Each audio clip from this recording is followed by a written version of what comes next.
제가 또 태양광, 무인기 이쪽에도 관심이 많거든요. 아, 네. 근데 교수님께서 국내 최장 시간 비행 기록을 보유한 태양광 무인기를 개발하셨다고 들었습니다. 바로 저쪽에 있는 무인기 같은데요.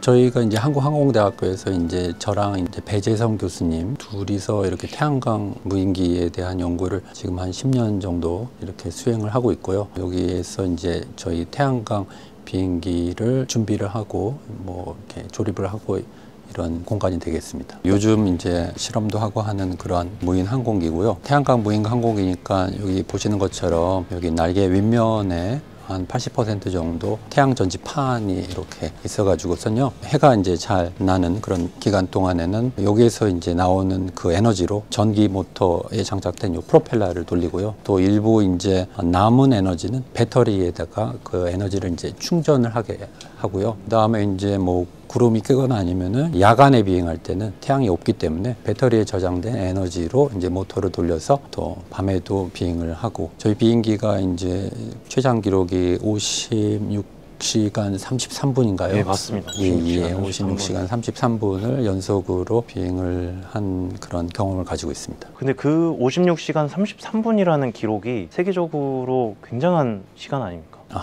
글쎄요. 네, 굉장히 뭐 지루하고 힘들었죠. 아, 그러네. 56시간 동안 계속 나는 거를 네, 지켜보고 그래도 계셨을 모니터링을 해야 것 같아서. 되니까 예. 네, 밤낮으로 이렇게 잠을 못 자고선 보는 뭐 그런 실험이긴 한데요. 그러니까 이제 학교나 이런 데서 할 수 있는 그런 사이즈의 어떤 그런 이런 기체로 이렇게 그 정도 시간은 그렇게 흔치는 않은 그런 기록으로 알고 있습니다. 그럼 교수님, 질문이 있습니다. 이 무인기체는 어디서 출발해서 어디서 착륙을 한 건가요? 저희가 56시간 비행을 할 때는 학교에 이제 활주로가 있긴 하지만 허가를 받고 하는 그런 부분이 있고 해서 실험할 때는 요즘은 주로 이제 여름철에 이렇게 한 번씩 제주도에 가서 제주도 해변에서 이렇게 허락을 받아갖고선 하는 편입니다. 착륙도 그럼 제주도에서 착륙을 하고? 그렇죠. 이제 일단은 우리가 장기 채공할 때는요, 그냥 해변에서 띄워서 어디 멀리 보내는 게 아니라 계속 이렇게 돌고 있거나 아니면 바람이 많이 불면은 이렇게 그냥 도는 게 아니라 또 바람의 방향에 맞춰서 정렬을 해서 뭐 이런 팔자 비행을 하거나 뭐 이런 식으로 하여튼 버티는 거죠. 그러다가 다시 자리에 이제 내려오는 것이죠. 제주도 상공 위주에서 56시간을 이렇게 채공을 한 건가요? 그럼? 예. 그리고 이제 저희가 사실 이제 제주도에서 할 수 있었던 계기 중에 하나가 지자체랑 협력하는 그런 과제가 있어갖고서 카메라도 찍고 뭐 데이터도 남기고 하는 과제가 있어서 그런 비행도 해봤고. 근데 이게 56시간 33분이라는 이 기록이 21년도 기록이잖아요. 네네. 근데 지금은 이제 25년도. 혹시 그 4년간 동안 혹시 뭐 업데이트된 거라던가? 4년 동안 저희가 한 것 중에 하나가 독도 비행이었고요. 독도 일주 비행이라고 해갖고선 울진에서 이제 출발을 해갖고선 새벽에 얘를 갖다가 던져서 이제 독도로 이렇게 보내갖고선 자동으로 독도를 이제 2바퀴 이렇게 프로그램대로 2바퀴를 돌고선 다시 이제 울진으로 한 12시간 정도 그때는 아마 걸렸던 것 같은데요. 그리고 이제 사실 이제 이번 또 여름에 또 오랜만에 또 그 기록을 경신하기 위해서 저기 계획을 또 하고 있습니다. 제주도 가서. 그때는 56시간보다도 더 길게. 뭐 일단은 네, 목표는 그렇죠. 혹시 목표 시간 여쭤봐도 될까요? 목표 시간이요? 네. 그 목표 시간은 지금 배재성 교수님 마음에 있는 것 같은데. 정말요? 56 다음에 떠오르는 숫자가 72일까요? 72. 그 정도 되지 않을까 싶기도 하고. 어쨌든 이게 그냥 일반 무인기가 아니고 태양 전지 패널이 달려있는 기체인데 어떻게 에너지를 변환해서 이제 기체를 움직일 수 있는 건지 한번 설명 좀 부탁드릴게요. 그래서 이제 여기 이제 태양 전지판들이 이제 서로 이렇게 연결이 돼 있어서 배터리가 있고 또 이제 한편으로 이제 모터가 있어가지고 태양이 일사 조건이 좋은 조건에서는 모터를 돌리고도 에너지가 남으니까 이제 2차 전지에다가 충전을 하는 그런 식이 되고, 그리고 이제 밤에는 태양 전지에서 아무것도 안 나오고 이제 배터리에서 나와서 끄집어내고 하는 이런 게 이렇게 뭔가 이렇게 되게 유기적으로 일어난다고 생각하시면 됩니다. 그러니까 태양의 어떤 정도에 따라서 지금 말씀드린 이러한 현상들이 이제 유기적으로 이제 일어나도록 조절해주는 일종의 그 파워 매니지먼트 시스템에 여기 있어가지고 그런 식으로 이제 전력이 관리가 되고 제어가 되고 있죠. 그것도 이제 어떤 적정한 그 스피드로 날아야지 최소한의 에너지를 쓰면서 날기 때문에 참고로 말씀드리면은 이 기체가 9m/s에서 비행할 때 전력을 소모하는 게 약 한 30W 정도가 되고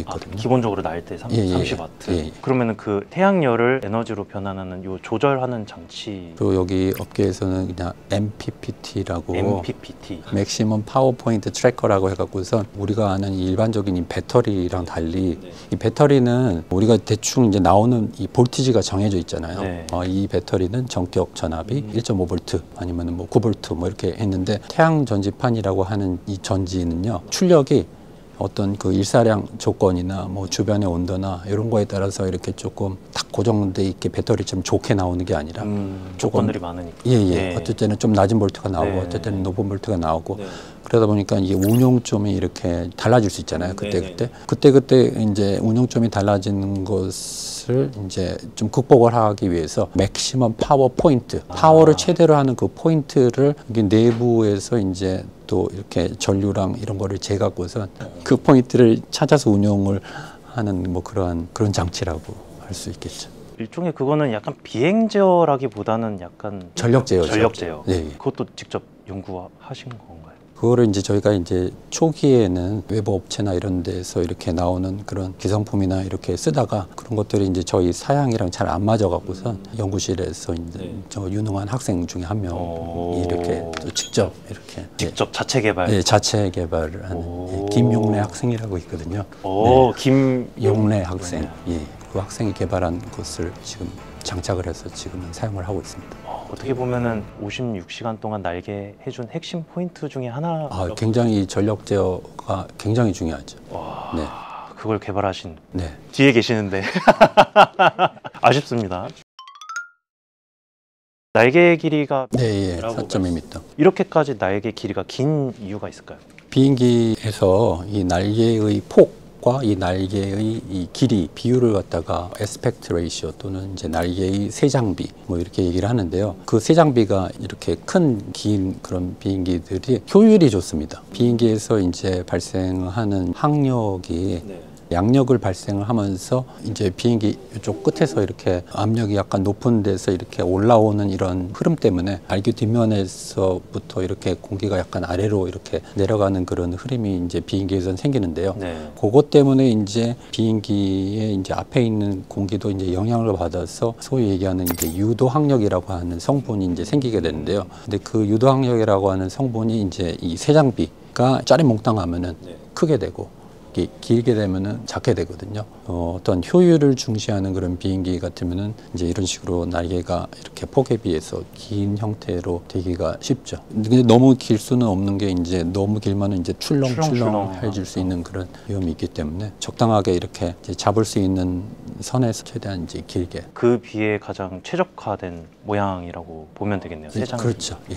그래서 사실 날개 길이가 길면 바람 영향을 가장 많이 받을 것 같다라는 생각이 좀 문득 들었었거든요. 처음에 보자마자. 예. 바람을 얘가 이제 실시간 추정을 해갖고서 이제 바람이 그 방향에 따라서 그런 기동도 하면서. 그것도 자동비의 제어 그 알고리즘이 탑재된 기체잖아요. 예, 그렇죠. 이제. 그럼 이것도 이제 마찬가지로 실제로 날려 보시기 전에 뭐 시뮬레이션이나 이런 것도 같이 돌려보고 시험을 하신 건가요? 예. 특히 이 비행기는 정말로 오래 날리는 비행기인데 사람이 이렇게 보면서 무선 조정을 56시간 할 수는 없잖아요. 네, 그렇죠. 예, 이것도 한 10분 하면 피곤하거든요.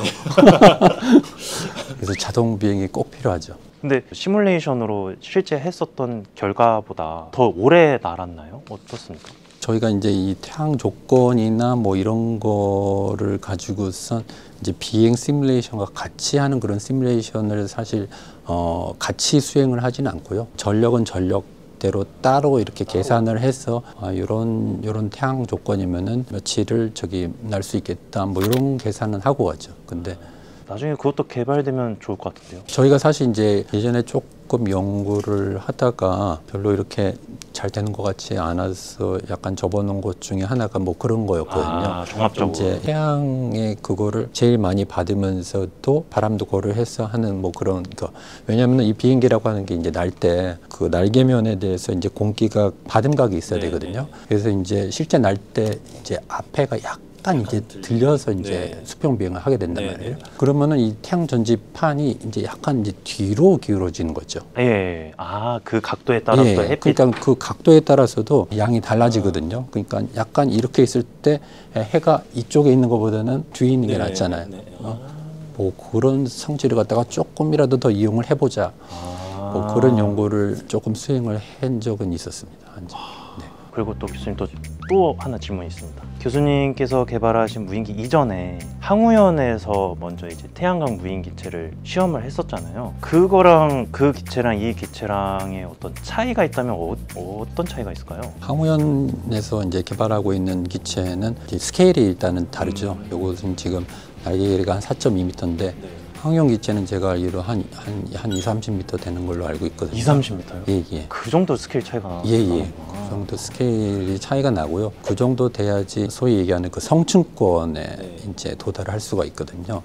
이제 이런 태양광 무인 비행기는 보통 이제 궁극적으로 목표로 하는 게 인공위성 대체. 인공위성이라고 하는 게 이렇게 네, 계속 도니까. 사실 엄청 높은 데서 돌거든요. 네.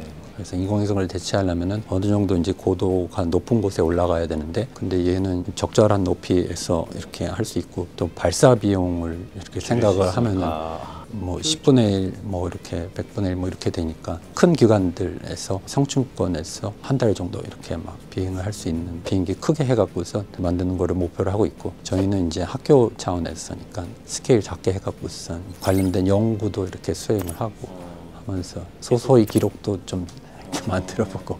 고도 차이가 있다는 말씀이신 거죠? 그 네, 예. 고고도랑 저고도에서의 차이. 근데 저는 이제 조금 궁금한 게, 성층권이 고고도에는 날씨 영향을 그렇게 많이 받질 않잖아요. 근데 저고도는 오히려 비나 뭐 이렇게 우박 같은 거에도 굉장히 연관이 있을 것 같다는 생각이 들어서 그걸 어떻게 극복했을까도 좀 궁금하거든요. 아, 예. 저희가 사실 이제 비나 우박이 하면은 비행을 하지 않고요. 아, 그렇구나.